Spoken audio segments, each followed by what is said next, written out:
Steph, you guys were up at 24 at a point in time in this game. Where did you see the wheels kind of fall off, and how did you guys get to the point where we're at right now? In our first half was pretty solid. Probably the best basketball we played on both sides of the floor. Built up that big lead, had a rough last two possessions in the first half. And I think I missed the 2 for 1. I lost it on a turnover, so it gave them a little bit of momentum. In the third quarter, we responded pretty well. Had a couple untimely turnovers to start like a momentum run. And then, you know, they got to the foul line 42 times, which is going to do a lot of things, obviously. Easy points, but even on misses or makes, like they get to set their defense, and they were starting to blitz me pretty much everywhere. We got some pretty good looks that could have gave us some room, but didn't go our way. And then it's just a make or miss lead down the stretch where, you know, those 2 turnovers. I had one, Draymond had one. It's tough. Tough way to go out. And all those things put together, like, we played pretty well. It just we ran out of gas at the end. What happened on that on your turnover in the last one? I got the ball in, and obviously there's 8 seconds in my head, and we didn't have any timeouts because we challenged the offensive foul they called on me. So the turnaround, obviously Vasenko came back to try to trap, and we had, you know, kind of a flow down the court. And I knew I couldn't call a timeout, so just tried to make a read, and it was the wrong one. And, you know, obviously Darren hits a 3, and then we had a better kind of reaction to them trapping him up court to get it across, and had a little miscommunication. So, you know, you obviously want those 2 plays back because you're up, we up 3 at the time. Could have changed the narrative of the game. Steve just said, like, he doesn't think you guys are in a free fall. What is this moment right now for this team? How upset is the locker room with this loss? And, I mean, like, where are you guys at right now? Yeah, obviously after this one, it's going to be tough to swallow just because you should have won that game. Played well enough to win for 40 minutes. And knowing the stretch that we've been on, we were really motivated. I mean, the in-season tournament was a motivator for sure. We knew we had to win by 12 to get out. That was in your head trying to, you know, get to the finish line, and then you end up losing it on top of it. So it's a tough pill to swallow for sure. Frustrating. You know, I think we all got to look ourselves in the mirror and figure out what we individually can do better. You know, in those deciding moments of a game, better decisions, you know, better discipline to not foul. All the little things that we know what, you know, impacts winning, and that's the only way we're going to get out of this little funk where, you know, you're playing hard and you have nothing to show for it.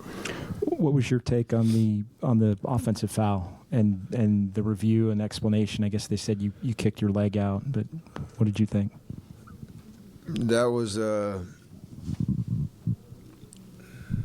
only saw the replay once. I haven't checked it again, but to my, like, the way I felt, you obviously, the shooter's going to turn. It was a tough shot, and you got 2 guys leaving their feet to jump at you, so there's going to be a natural movement to turn. And he said my leg went too high, and that's obviously, you know, a judgment on their part. But anybody who shot that shot, you know, especially you're turning, you know, trying to get your shoulder square, and you land, you also see 2 people, you got to protect yourself as well. I didn't think it was, you know, exaggerated at all. So, and momentum taking them into me, like, I felt like they would protect the shooter a little bit better on that call, but obviously they went to look at it and didn't go my way.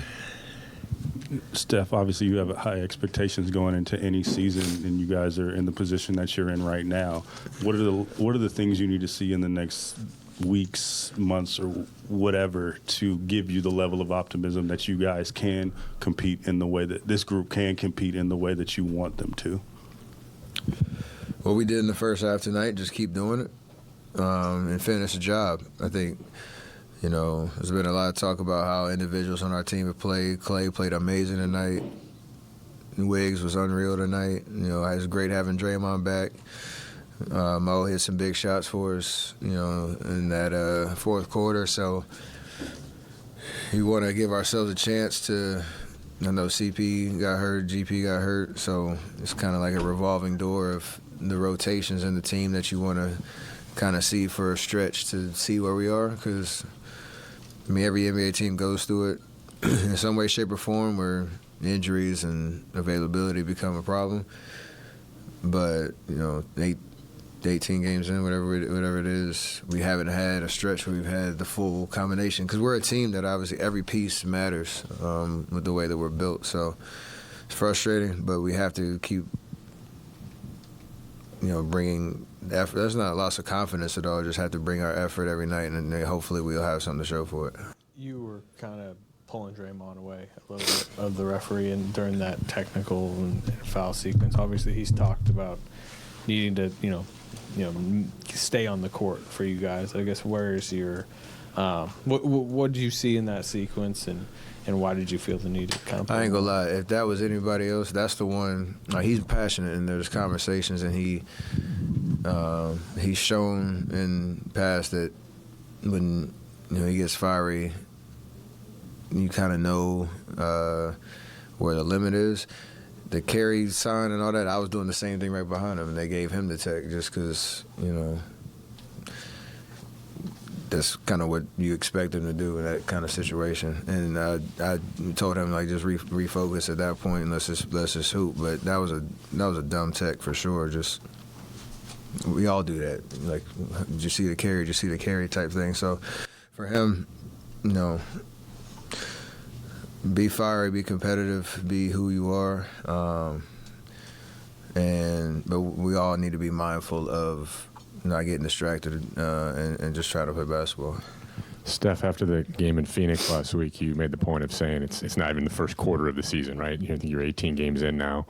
How much urgency is there? I mean, it isn't. You're not even at the 20-game mark yet, but you've lost 8 out of 10, and the way you've lost, I'm sure, is very frustrating. Is that create urgency because of the way what's happened, or is because of the time of year? Is there less urgency? With the 64 games we have left, you like having that in the bank, but you do get to a certain point. The first 20 games, take stock of where you are. That second 20, you really kind of show what you're about, because that's where the standings start to kind of materialize, and you don't want to be in a position where you're chasing, because we've been in that position before, and it's tough to grind all the way through the last half of the season, worrying about where you are in the standings every game, and then try to transition into a playoff series with the right kind of energy and being able to sustain that. And you obviously want to get there. So for us, there's urgency for sure. It's not panic. It's, I kind of said before, this next window of games, especially, I think in December we have another big homestand. That they all matter, but that's going to really matter for us to kind of get healthy, as we say, and show who we are, who we can be. Steph, you guys have lost a lot of close games, right, to good teams. But we've seen you guys win games in every situation, playoffs, championships.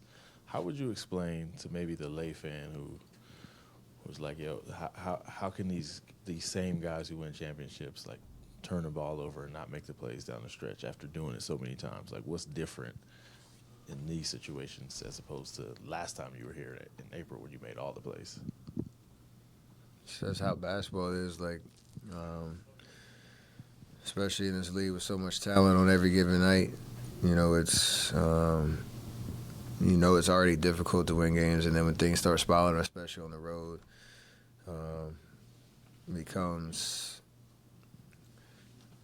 possession here, possession here, possession here, possession there, that changes the whole kind of mentality and momentum of the game.